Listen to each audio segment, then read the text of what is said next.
Yeah, so everybody's hunkered down. I came back from North Carolina on the 21st, and I had to make a decision whether I was going to do Speak Live Comedy. We are an undercover comedy room, and so was I going to have the show? I think London is walking in, and I decided that I would not have the show, the conventional show, because somebody suggested that the neighbors might complain, and I thought that was a legitimate issue. So I actually invited or booked two comedy guests, London Brown from HBO's Ballers being one of them, and another unnamed comedian who told me that he had gone through some kind of sickness about 2 weeks ago, that he was coughing and having chest pain. So I said, yeah, you can just stay your ass at home.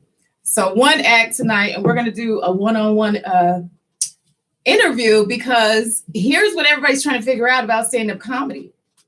Comedians use timing when they're on stage, and that timing is based on the audience. So that's the main challenge. How do you do stand-up comedy with no audience? I think you do something completely different. So that's what we're going to talk about today with our special guest, London Brown from HBO's Ballers.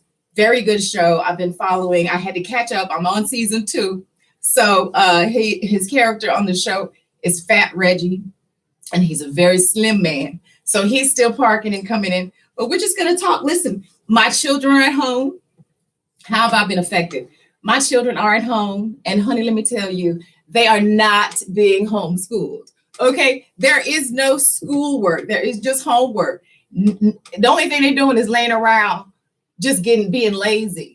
There's no schoolwork. They log onto the computer one time a day. They got about 15 to 60 minutes of work, and then it's over. And then they're lounging, they're playing their devices, and they're eating whatever they want. And I'm doing the same thing. I think everybody's doing that. We're all eating too much.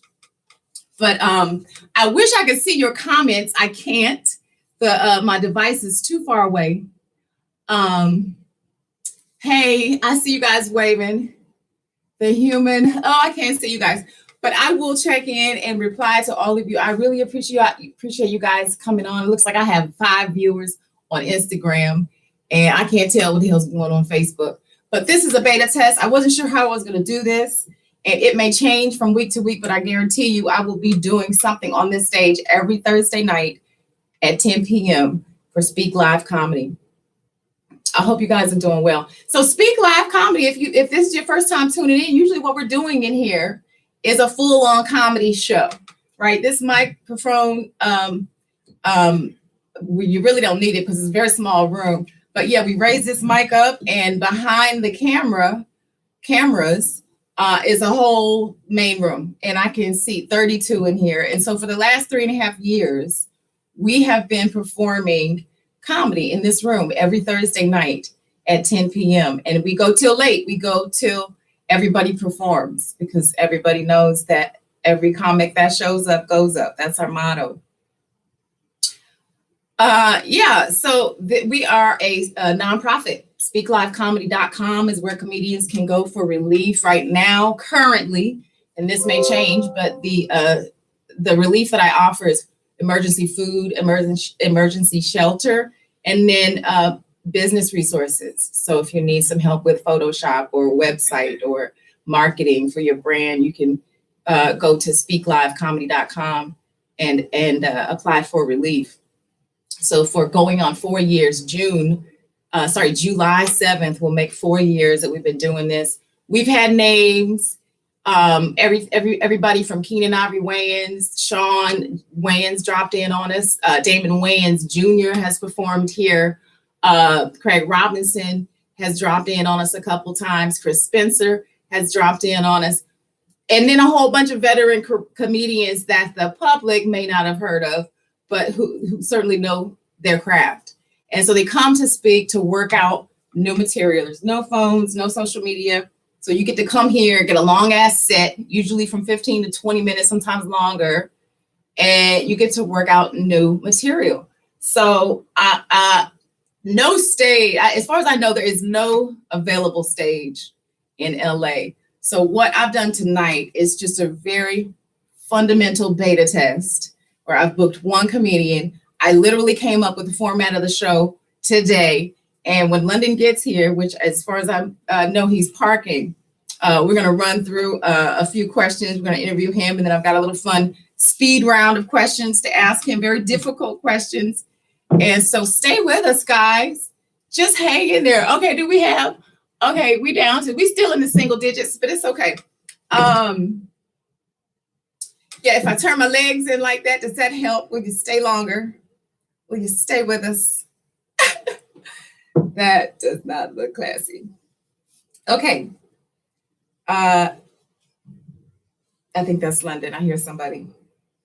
I appreciate you guys tuning in. This is so exciting. So what I'm doing, let me finish my thought. What I'm doing is figuring out how I can cultivate and really just morph and just augment this whole thing that is stand-up comedy and open micing and working out on stage into a digital format.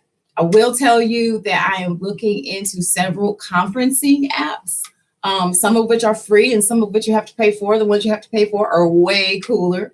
But I did download Zoom and played with it, and it looks like that might be an easy option. And I tell you what, if you're going to buy stocks, you better buy stocks in video conferencing companies. There's a tip, because they're about to truly blow up. So yeah, I'm going to figure it out. It's it's a new bridge. Everybody's crossing. So we're going to figure it out. Steve Briggs, God bless him, was standing on his balcony at his apartment on the patio balcony and just doing a show. He was singing and dancing and telling jokes, and all the neighbors were getting involved. At one point, some old lady from across the street yelled, "Drop the beat," and he dropped the motherfucking beat. So kudos goes out to him. That was brilliant. Everybody's being brilliant. Everybody's sitting home, racking their brain, and all these people that are creatives are coming up with awesome ideas. And so keep them coming, guys. Keep being creative. We're going to figure out which one is going to catch. But yeah, I wish I could see your comments. Hey, comedian Al Green, he says, I'm here. Hey, Al Green, what do you mean here? Are you here at the show? Are you about to come in here? Or you were just here on the live stream? Clarify. I miss y'all. Yeah, I thought about having the show and then just, limiting the guests to under 10, right? Me, I usually have some help, a comedian or two. London is texting and saying he's here. So he'll be walking in any minute. Yay, I'm trying to get to you. Okay, London, I don't know if you're watching live, but Ariel is going to come out and grab you right now. So I thought about having the show and just having a limited amount of audience, right? To really figure out, again, how you face that challenge of being a stand-up comedian and needing the audience for your timing. But we decided to move this format. There he is. London Brown is in the building. We're live. London Brown. Look at that. He has his mask. Oh my goodness. Yes. So he has to stop at the decontamination zone and sanitize. Ladies and gentlemen, we can't hear you clapping, but give it up for London Brown.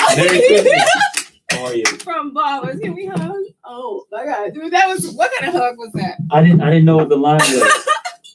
The line was. No worries. That was Richard. That's Richard. No, we gotta put Richard. We gotta put Richard back up.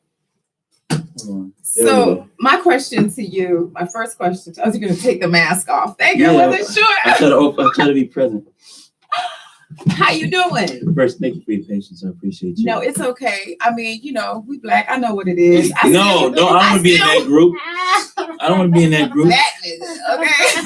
No, I don't want to be in that group. No, I know that you usually punctual, and it's difficult finding parking here. I happened to bring my my little scooter. I didn't know. I'm glad I brought it. Okay, good. Yeah, because it's crazy. I get it. It's serious around here. It is. I tried to get him off the hook with the parking, but he just admitted that he had a scooter. So you really have. I parked in Studio City, but I'm here. Would you mind saying this up? Because you're wonderful. Thank you. Let me turn around for you. Ariel Solomon. Thank you, Ariel Solomon. Doing the damn thing. You can place it on that little that wonderful little thing there. You like lean it, maybe. Yeah, I want you to hold it. Yay! So this mic is on just in case you get. I try to make it as comfortable as I can for the. Yes. It's been sprayed down with Lysol. Good, thank you. I appreciate and it. disinfected. Yeah, I appreciate it. I like your get up. I always do. It's okay. I try to be comfortable. Yeah, that blue is it. Thank you. It's like a Nipsey blue too. Yeah, it is. I like that description. Yes, it's good. It's here. We're here. So you're gonna put your rings on. Tell me about that ring. Look at that ring, man. This ring here is just it's a line of strength and stuff, and then this is just a double fingered ring. I like tough. accessories. That's tough. A woman sees that and says that's tough. Hey man, it's not bad. Because if you gotta use, you'll be able to get to use in your hands. Exactly. It's a weapon. I'm ready. All right, well, we're gonna get into it. I was just talking to everybody about, the big news, the COVID-19, the coronavirus. Yes. And how that's changed comedy instantly. Yeah, it has. Right. Because first of all, this is nice. Thank you. This is the feng shui. I got a whole legit ass, like real, setup, minus the camera, but you don't need a camera these days. I got a cell phone and my laptop set up. But this whole little feng shui is you like little feng shui. All right, put that down so I can be a little more present. Okay, I'm with Thank you. Okay, I was just talking about how here's the challenge. The challenge is that when you're on stage, as a comedian, your timing, your delivery depends on the audience's timing. Absolutely. So everybody's been brainstorming. This is what I'm doing tonight. Mm-hmm. How do we do stand-up comedy amidst this quarantine with an indefinite amount of time to its end? Oh man. What are your brainstorming thoughts? I think that as stand-up, I think it's a good time for us to write. And I think if anything else, this is a great time to just collect data. And so when it's time to flush this stuff out, we have a whole train of thoughts. Because the thing about this kind of time, it really can be effective. That's why for my friends, some of my friends, they use the term bored in regards to their own time. And I haven't used bored since, I don't know, middle school or something. Right. That's for them unbusy motherfuckers. I don't know. I'm like, it's so much to be done. I just think those people have to find more of a drive. Yeah. And so for me, I'm just like, okay, let me just make a lot of different notes. But also when I do live videos or I post stuff, I get a lot of feedback and it lets me know what people are biting on, what they're interested in. Mm-hmm. So that's how I'm kind of using it. But my routine hasn't really changed. I was gonna say, it sounds like that's what you're doing anyway. You're basically writing your content, putting it out there. You're on live a lot, right? You do a lot of the video chat and talking. So this isn't like. So you ready? This is not that much of a big deal for me personally. It's not like, oh gosh, I'm locked in. I mean, I didn't just become an artist, so I'm a homebody anyway. Right. So I like it very still.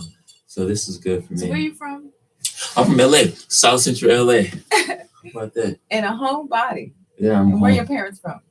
My mom's from St. Louis. And my father's from Detroit. My stepfather from the streets. How about that one? He's crazy. I do, but we homegrown LA. Right. South Central LA. So and a homebody. I'm real chill. I like quiet. I don't mind being by myself. Mm-hmm. I'm alone, but I'm not lonely. Right. If that makes sense. So yeah. I'm fine with.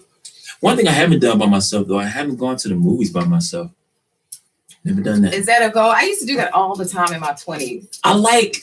It's been a long time since I've done it. I like connecting.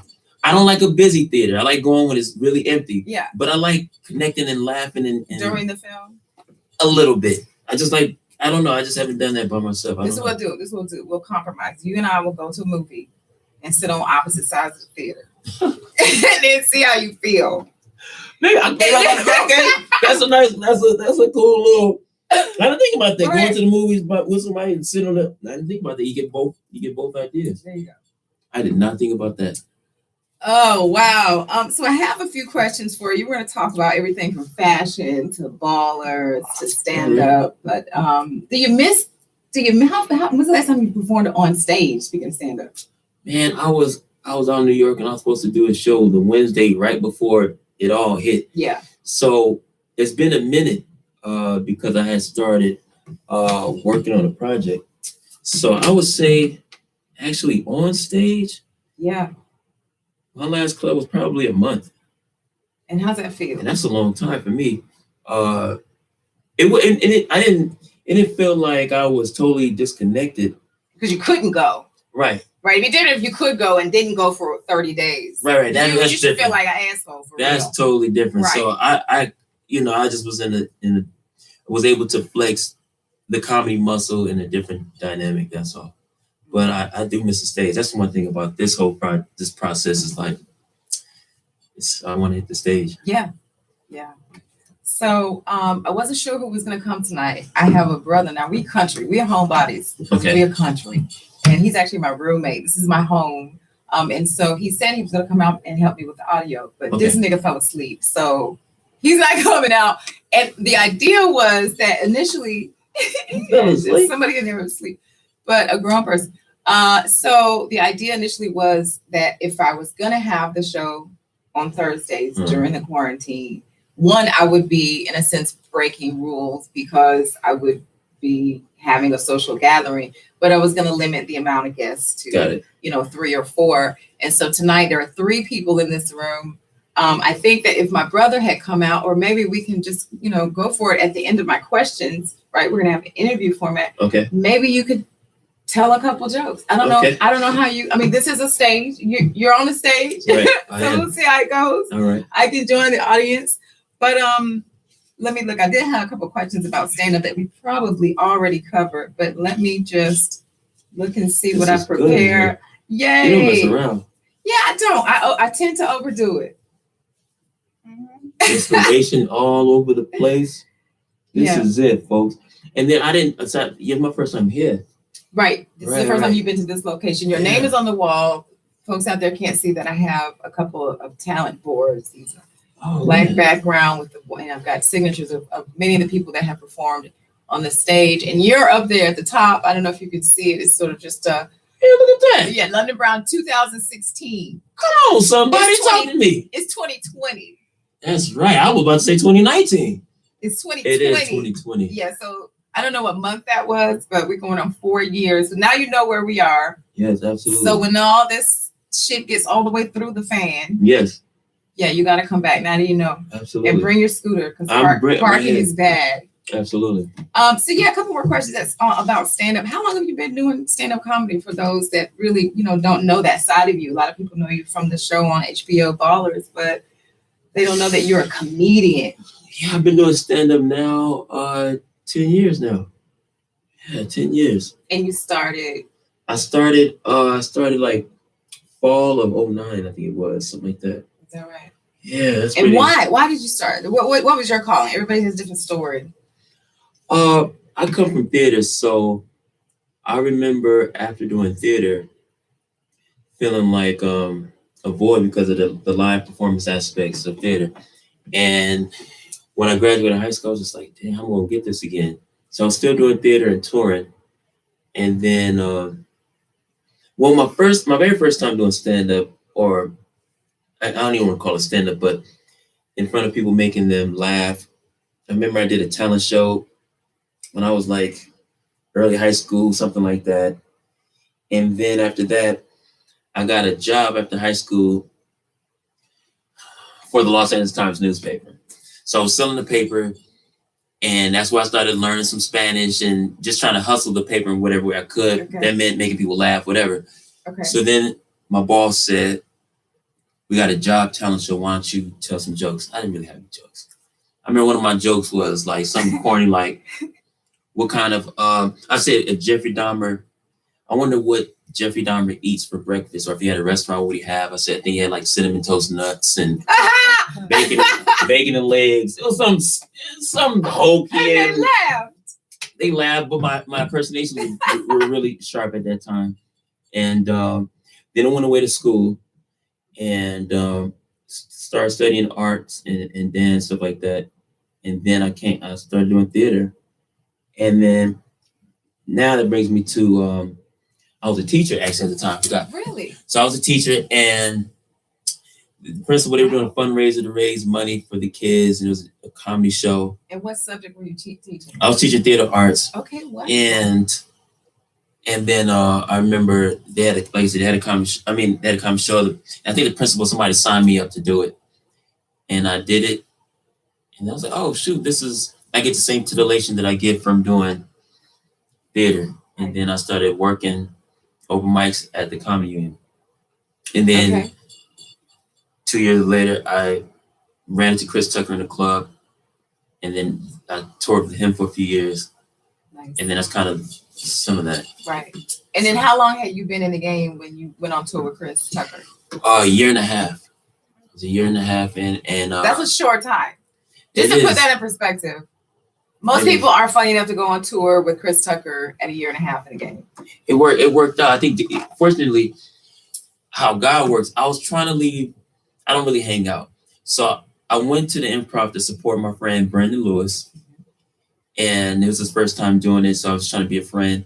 And then I was going to leave, and Spike, the owner of the club, or the promoter of that night, said, yo, Lynn, you ought to hang around. And, you're always so antisocial. I said, well, I did what I was supposed to do, which is support my friend. I kept trying to leave. Long story short, D-Ray was like, hey, has Chris Tucker seen you? And I was like, no. He said, man, he got to see you.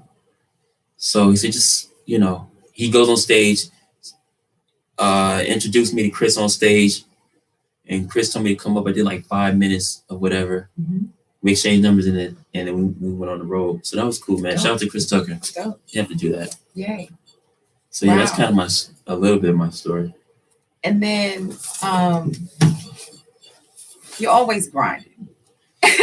Yeah. I weave in and out of comedy. I toggle between corporate and creative. And so I just remember, I just remember when I would go out to work out on stage, you were like there, 95. Like, nigga, you were the nigga that be at like 3 stages at once. I tried to. Right? Man. So booking ballers, how has that affected your stage grind? It has actually helped it. Okay. Because Ballers just introduced me to another audience, basically. And on a political side of comedy, a TV show just helps them on the promoting side of things. It's not like I just started stand-up when I started doing Ballers, but when the clubs are able to use Ballers as a pitch for audiences, say, hey, Mr. Guy from Ballers. So I'm not even the comic, or I wasn't the comic relief on Ballers anyway, but it still just gives them some sort of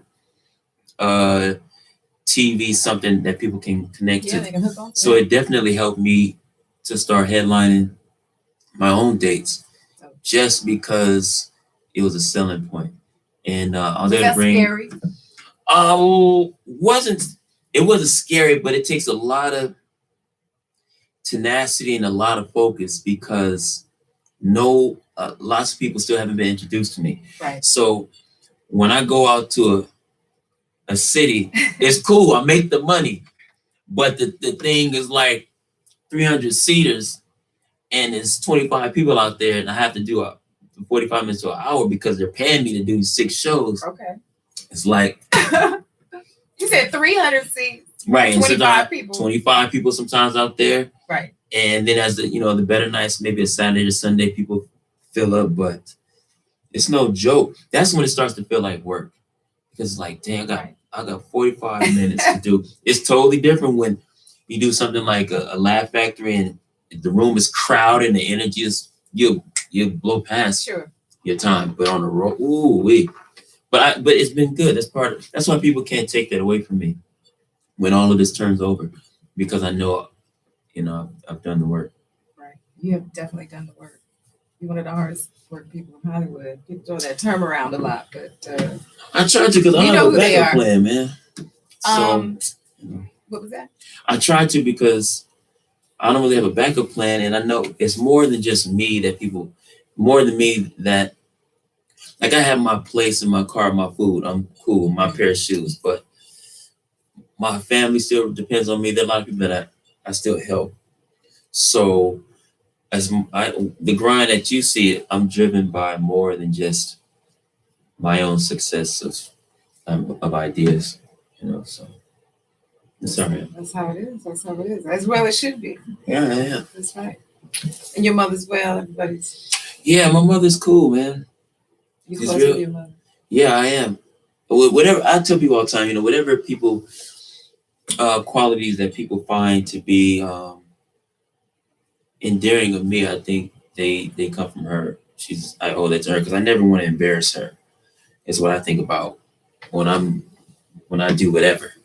Whatever my low keyness is, I get from her for sure. So that's how it should be. Yeah. Every man really should. I'm not saying your mama's boy. It's a bad stigma, but if a man don't love his mama, that's a red flag. Yeah, that's the truth, man. That's the truth. Come on, man. So let's talk about ballers. Yes. So tell me about how HBO fell into your lap. I was at the time, I was choreographing a project, and in the middle of choreographing, I was still at my mom's place at this time, or back in between my mom's place and just friends. Okay. And so you say you didn't have your own space? No, I didn't have my own place at that time. And then I got a call from Chris Spencer, actually. He says, "Yo, have you auditioned for Ballers?" And I said, "No." He could barely even understand me because I had been not sleeping, choreographing this whole week, so I had no voice. So we're going through that, and I was just like, "No." Man, he said, "All right, well, can I give me information?" So they, I guess, been trying to contact me, and somehow found out that Chris was connected. Mm-hmm. I go into the audition the next day, and I remember just my voice being really bad. And I told him, I said, "If you can't understand me, then I'll come back." He said, "No, you're fine." I did it. They gave me some notes, and I think what they were impressed by was the fact that I could adjust rather quickly to the notes. Yeah. I came in there very hardcore drama, and he just like, lighten it up and just lighten it up. So that's when I kind of started to go into the sarcasm of Reggie. And then your character's name is Fat Reggie. Fat Reggie. He's very sarcastic. He's not a nice guy. He's not, and not initially. Well, it's not that he's mean. He's just immature and insecure, which is like a lot of times with insecure people, they project bravado of they have to do a lot of external ephemeral affirmations so that they read off something else. But usually a lot of hardcore people, if you understand them, they're actually very, very sensitive. Yeah. Hence why a lot of times they're always the ones taking jabs, because by throwing punches, you can't get punched in the process. You know what I mean? Okay. So Reggie is that. And do you identify with his character? I identify with Reggie in the sense that I'm loyal to my friends. That was what Reggie was on. Reggie was just trying to I don't know, the government when he the government. Reggie is just one of those characters that he's loyal to his friend. So I'm definitely connected to the character in that way. But all the flashy stuff in the loudness of Reggie, I'm not that. But Reggie was fun to play. I mean, people want to fight a couple times, but they grew to embrace him because we were able to arc Reggie into something. People were able to see a few facets of Reggie, which was fun for me to play. Right, because I feel like I'm in season 2. I'm playing catch up, but I feel like his character is evolving. He does. He evolves in a really nice way, and we get to see like the substratum sides of Reggie because he's. Wait. These vocabulary words are killing me. What was that? Like substratum, but just like what does that mean? These layers of Reggie. Yeah, it's like we get to like there's so many sides of Reggie that we get to unfold as we go through the seasons, which also happens when the writers trust you as an actor. They start to really create. Because Reggie, I was only supposed to show up like maybe 2 episodes. That was one point. The other point was I was supposed to be heavyset, and so as actors, I tell them to be really encouraged by. Sometimes the writers don't know what it is they're even looking for, Right. and so it's up to us as actors to go in and show them I am what's on the whatever you're trying to find in the paper. I am that. I'm about to bring it to the table. Yeah. So there were a lot of things that I know that God set up. Like I didn't have any representation for that project. That's another thing I tell actors: don't feel like you have to have a manager a traditional way. There's other routes. Just be ready and prepared and move forward in that, and then things happen. So wow. So that's really amazing. Congratulations. I mean, just mad kudos for being ready. And that's amazing. So is Ballers really your first big break? What was the biggest production you booked before Ballers? That was the biggest audience. Before that, I did a show called The Hustle on Fuse. I played like this Brooklyn part of a rap duo of young cats just trying to get to the industry. By Prentice Penny. Prentice Penny was the showrunner and created that show. He wrote for Girlfriends. He's also the showrunner for Insecure, Brooklyn Nine-Nine. And so he cast us on that show because our story could connect to the characters because nobody knew us. And you were a group? You were part of a group? Yeah, it was me and on the show, it was me and my partner on the show, the actor Alon Noel. Alon Noel he's on Insecure, and I forgot his character's name, but dark-skinned brother, handsome guy, beard. We call him like a young Wesley, Alon Noel. But if y'all watch the show Insecure, then he was in Issa Rae's love interest. And so anyway, that just comes to show that, and not to be self-aggrandizing, but the talent that Prentice was able to see, because we both moved on to HBO, and that was just a cool full circle moment for us. Dope. So it worked out. That's really amazing. It's Rosie here. I think you're doing something to it. No, let me check. We're having technical difficulties. Thank you. You're so kind. Do you get along with everybody on the set at Baller? Yeah. There's no egos on Ballers. We don't even do that. Right. So everybody's cool. Yeah. Everybody's cool. But I think it's also a reflection of Dwayne, because Dwayne's the biggest star in Hollywood, and he's not coming in there acting weird. So we're not even. It just creates the whole atmosphere. I'm gonna hand it to you in just a second. So because he's so beneficent in his energy, and everybody, we just all fall in place. So that was real cool. That's the first thing I do when I go anywhere. I like checking people's temperature. Yeah. So let me see who's cool, who's secure, and who's not. Right. See who got to navigate around. And everybody's cool. What's the hardest part? The hardest part. Of schedules. What is it?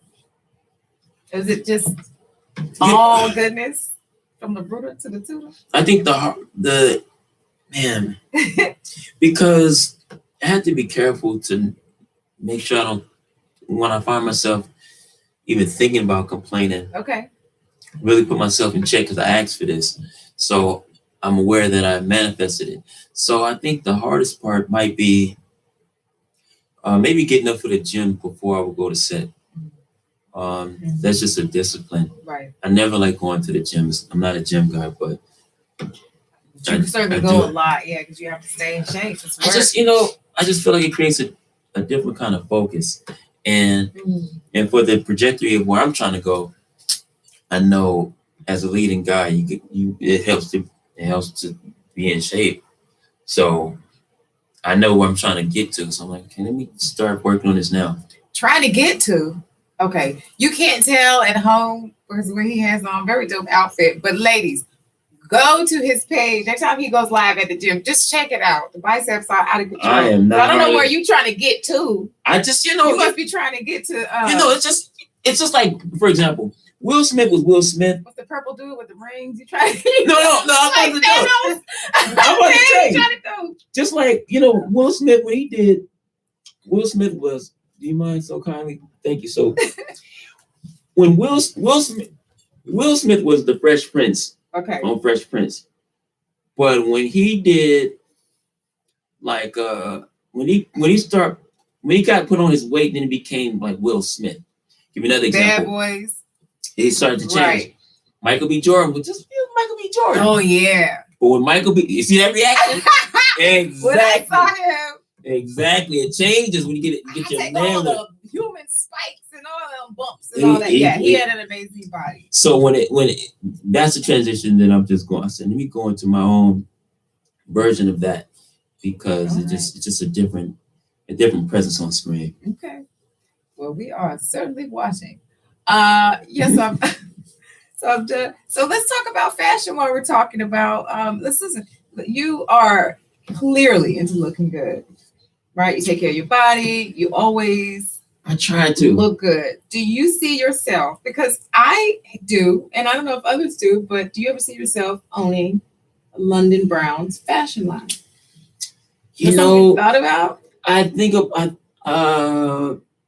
people have talked. I've had these conversations before, and I think I go back and forth between not wanting people to look like me. So I'll be like, I don't want my look all over the place. And I say my look, but it's not really that because me and someone else can have on the same attire, but it's gonna look different on me. But I don't. So maybe not my own line, or I have to figure out what that accessory is going to be.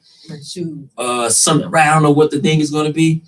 But right now I do enjoy dressing people or assisting people with that. That's cool. You know, sometimes people hit me or they get a little money and they're trying to put it together. I say, man, put that in this. I think that in this. You know, and actually I'm gonna drop. I have a tutorial I got to drop tomorrow just on a couple ideas. I think not that I feel I'm the grew the no, I shouldn't even say that. Let me keep it simple. I don't feel like I'm just trying to be like I know all there is to know, but I just at least trust my choices. Yeah, you have a knack. You know you have a knack. So where do you shop? Everywhere. I shop everywhere. As far as sometimes I'll visit a store and I'll just wait till something speaks, and I have an idea. I'll be like, oh, I like that, and I walk around the store and I go back. Go home, and then if it still sits with me, then I'm like, oh, that. So anywhere from cheap stores, cheap stuff to I always enjoy a nice turtleneck from Zara's, or Urban Outfitters. I'm really everywhere. Everywhere. There's some suits that I bought from $100. Some. Oh my God. You bought my assistant is coughing. Breach. I'm dry mouth. This is No, calling. there you go. Sometimes I go I go to the downtown district, fabric district, whatever. Oh yeah, I love it. And I'll buy a cheap suit, but I get it tailored and cut and put the feng shui on it. And I've done it before to the point where I've seen celebrities in the same look. And I'm like, I know how to pay what they paid, but I'll stand next to them and be like, sure, you can find it. Yeah, you can make it happen. Yeah. So I'm definitely, I will budget out. Because it's not about, I feel this way about certain ideas about relationships, but it's not about brands. I think clothes are about attitude. And I think this is why guys can go to the mall and then buy everything the mannequin has on, but it still doesn't look right because what's going on internally isn't honest. That's so true. And you know what? It's about owning what you have on. It's about owning. I remember when I was younger, there was this one girl who had a bigger, larger midriff, and she had on a similar outfit to another woman who was shaped similarly. Right. But you could tell one of them didn't look good because she didn't feel good. Right. The other chick was owning it. She was owning her shape. Absolutely. She was owning everything and just doing it. And so it looked really good on her. But yeah, absolutely. That perception is key. Absolutely. So, okay, we talked about you going live a lot. You're on live and you talk about deep issues. You often speak on issues, if I had to summarize it, about growth, individual growth, right? Whether it's with, relationships or your diet or just, your dedication to your craft. And so this is going to be a kind of personal question. And what do you find in your own life, right, is the biggest challenge? Where do you feel like you need the most growth? Any vices? This is what I'm asking. It took me a long time I don't ever think that, because I thought about this before, I don't ever think that a lot of things that other people feel is good about me, or I don't feel the same way. So sometimes people will say, let's take something simple as when I make something to eat. People will be like, hey, why, you must like cooking, because they'll see the display of it. And I'm not necessarily I'm not a chef for sure, but She's a chef. I am. come on, somebody. She is a chef. I can tell your food tastes good too. My approach to things are, let me give you the undergird of where this all comes from. I don't think that the things that I do are ever really that good because I didn't grow up with my father. Okay. I had my stepfather, but not growing up with my father, I never had things affirmed.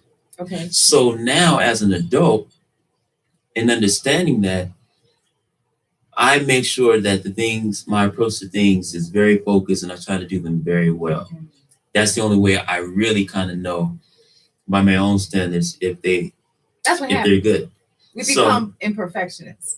People like you and I who Right. didn't have the Right. parent factor all the way there. So you gotta, and because sometimes I'm always talking about, especially with relationships and not having one of the parents there, but I'm totally aware that. So when people be like, they say, "Yo, London, that's a nice whatever," I'm like, "It's cool," and they be like, "Oh man, don't be humble, like don't play." That's my real thought, though. Right. Part of that is too where I said my bar is here. So if the bar is always set here, I never am really that. I always feel like it can be better. So I just approach most things with trying to do, and by default, that rolls into whatever areas people can think of. I just try to do them very well. So at least I can sleep at night knowing that I did the best that I could do. So when I cook because I have to, because I'm by myself. But when I plate the food, it's because I'm just a passionate guy. So I want. It's beautiful. I just want it to just be.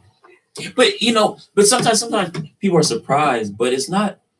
If they look at me collectively, it's all really the same. It's the same focus I have with the gym. It's the same focus I have with plating food.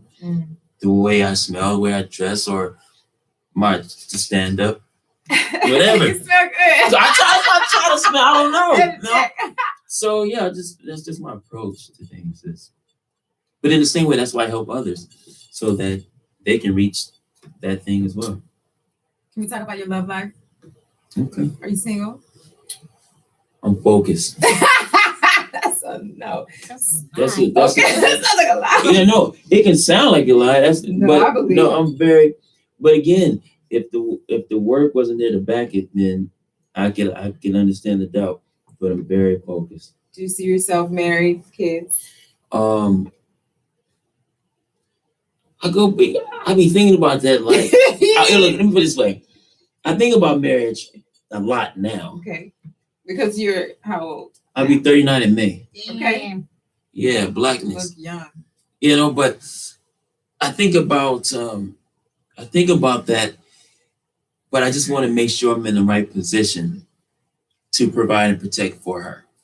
And if kids, the same thing. But I like kids a lot. I do. I like kids a lot. But I'm not right now. Yeah, not right yet. now. That's a big decision. You get a lot of. I'm on the fence about that. As you know, I've been married and divorced, and I don't. I'm not bitter, but I don't think I'm ever going to be married again. Yeah. I'm just too focused. I totally get it. I have time for any of all of that. It can be a relationship requires.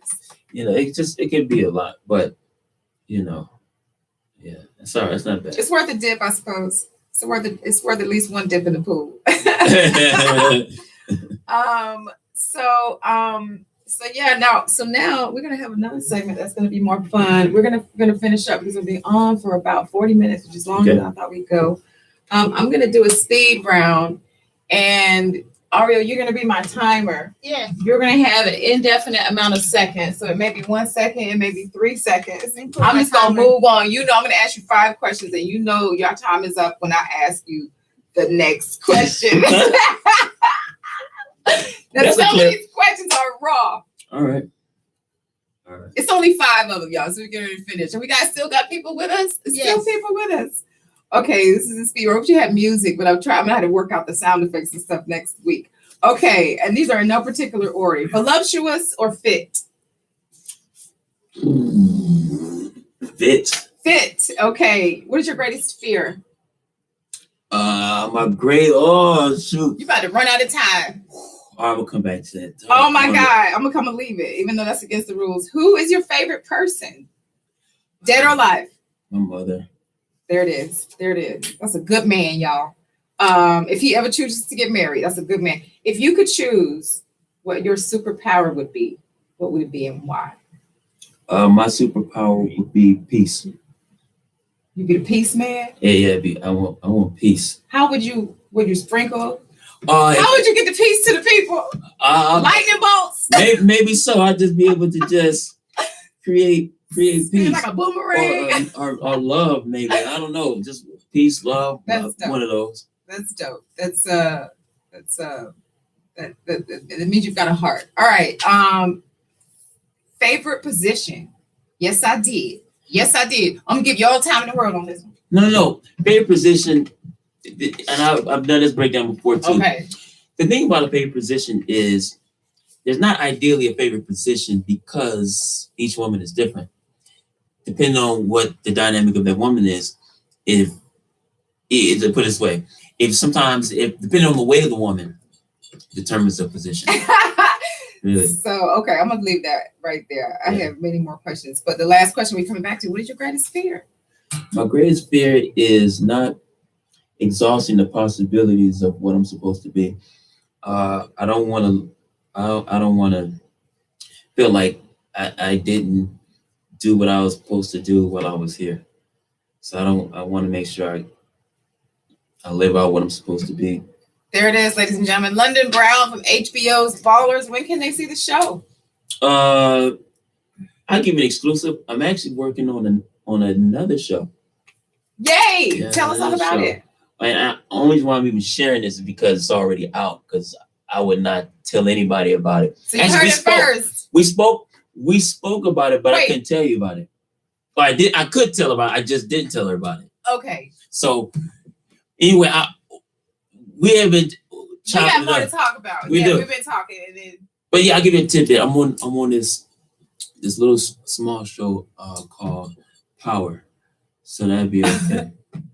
So, but it's only because I didn't say it first. I didn't say it. Right here on Speak Live Comedy, Thursday nights, 10 p.m. You guys can catch London Brown on HBO. The show is called Ballers. What night? Ballers, they want to catch it. They go to HBO now, HBO Go. See whenever you want. And then, you can definitely catch it there. I've been marathon watching it. It's an awesome show about football players. So, Life outside football. It's a good show. I'm glad some of you guys were introduced to me here because I'm not who I play on the show. So that should be fun to watch. His character, Fat Reggie, he's much nicer than his character. London is nicer than Fat. Okay, guys, I'm gonna stop this live feed. You guys clap where you are. This is what we're gonna do. We still gonna clap. Nobody's clapping. Boom. There it is. Thank you for joining us. We're gonna see you next week. Yay. Boy, thank you so kindly. Thank you. Are you kidding me? This is so awesome. Okay. Yeah, music going. Yeah, right. Yeah, so that was a lot. I did not know it was gonna take almost an hour. No, that's good. Well, I mean, you came in at like a quarter. I know it was like 35 minutes of interview. So I don't have to make this many questions next week. I don't know who I'm booking next week. I don't know what I'm gonna do. People are definitely in the city. and they're people are home. They would be. I think they would be delighted to be able to come out and do something. Absolutely, because everybody's stuck. Absolutely, I'm saying. If you know someone, send someone. Okay, I'm trying to find people that are Tahir is always good. He's a good conversationalist. To hear more. Tell stories. Yeah. Let them know because I'm doing this every week, and I'm winging it. Yeah. I'm winging it. So Power, you getting ready to start filming? What's up with that? Actually, between us or whoever's there. Wait, we gotta end this. Stop. Hold on. Bye, guys. I love y'all. Let me read some of these comments. Let's see who joined. Hey, Andre Lavelle. We were both live. We were live. Are you gonna post this one live? You mean after it's live, I'm gonna post it so you can see it later? After you stop it, are you gonna still post on your gram? I don't know what you're talking about. So, like when you end it, it gives you the option to delete it or keep it up so people can go and see it whenever they want. I want to do that, the latter. So you're gonna help me do it right now? Yep. So when you press end, see y'all later. Bye. Boom. So when you press end and then end video. Yes. And then you can either share to story. Yep. Boom. And then it becomes an IGTV thing. It's just on your story. So the same way they would watch your story. Long. Yeah, they can tap through it though. Oh, I see. Whenever they. Okay, that's cool. Okay, very cool. Yay. Okay, so Power, you're gonna start. What's the deal?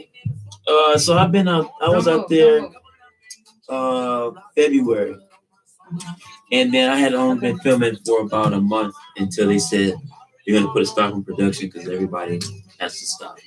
And then I said, let me go back to LA if I'm gonna be stuck somewhere. So yeah, that'd be totally different. Okay, so you don't even know when that's gonna come back. We'll probably go back into that. I think they're talking about May. Yeah. So you're gonna go back. You gotta go to New York for that. Yeah. And you filmed Ballers in New York? We filmed Ballers. The first 2 seasons was in Miami, and the last 3 was here. Okay. Yeah. So in that regard, in that question, I was able to still do Ballers and work clubs when it was here. Right. So that was good balance for me. So I don't know if you've had a chance to read my pilot. I know you're super busy, but I'm still writing on that. I wanted to talk to you, and we can jib about it like one-on-one before you leave. But I want to give you a verbal pitch on what it is because it's quite kind of funny. I don't know if you've even had a chance. Yeah, I did. Right. I read it. I was like, okay. Okay. But before that, pictures. Yes. So yeah, well, I'm here for. You're here until probably May for sure. Yeah. Okay. So what I was thinking, I have some. Let me show you some stuff that I have on my phone. Because I'm trying to do like 2 shots, and I sent you a text, but I'm trying to do 2 regular ass headshots, right? Okay. At least one really nice commercial. And then one really nice theatrical, or just one really awesome headshot that I can use for both. But then I want to go. I'm trying to book like Tomb Raider Tuckers. I'm not the leading lady, right? I'm this tiny little fit thing. So I'm trying to book like hardcore, and I can walk on my hands and do ninja shit, right? Yeah, so absolutely, that's dope. Right. So I'm thinking a cross between some crazy ass Grace Jones, right? I don't need to show you the pictures now. I have just some. Whenever I'm around. So yeah. I can send you. I can go through them and send you like something that one of them. Pick which ones I think are the closest. But I'm talking about maybe we pour something golden on me. I don't know. I want to trust your creativity and mine put together. All right. So I want to go somewhere exotic. I want to find some crazy place with a waterfall or some giant boulder or anything crazy like that, right? Okay. So I can do a lot of work on that end, right? I'll do as much work as I can on my end. Yeah, but I want you to start. Absolutely. Yeah. So as you mentioned, okay, just pulling those ideas to the side. So, like you said, we'll create a portfolio of ideas. Okay. That you're thinking, and then again, just and then I will see if I can find someone in general. Because I've been needing to do that anyway, just fine. Because there are people who specialize in locations. Oh, really? So I just need to just figure out who can do that, and ask them, have you guys done this for photography? Because obviously you do it on set, but Yeah. I know there's somebody who I mean, I'm not opposed to set. okay. Yeah. Yeah. Just as long as it's different. Yeah. Something unique. You know, I mean, Grace Jones got away with holding a microphone, you know, with her arms. that picture. Yeah. Oh my goodness. Yeah, it is pretty cool. Yeah, I'm not gonna go naked, but I'll get close. So that's where my head is. All right. I don't want to go all, you know, Tomb Raider is probably about as close as I'll get, right? So yeah, that works. I mean, Yeah. we can do it. Be cool. It'll be fun. Yeah, no, I think so. I think so. That'd be cool. Yeah, and then I can sketch. So I might be able to sketch some stuff out. You know, I'm just kind of brainstorm, you know. I think you should. Yeah. Can I also take a picture of both of y'all standing up? Yes, that's what we're waiting on. Cool. Is this where am I in a good space for you? Because I know I'm kind of tall. But... It says, "Am I sure?" I'm still live. Hilarious.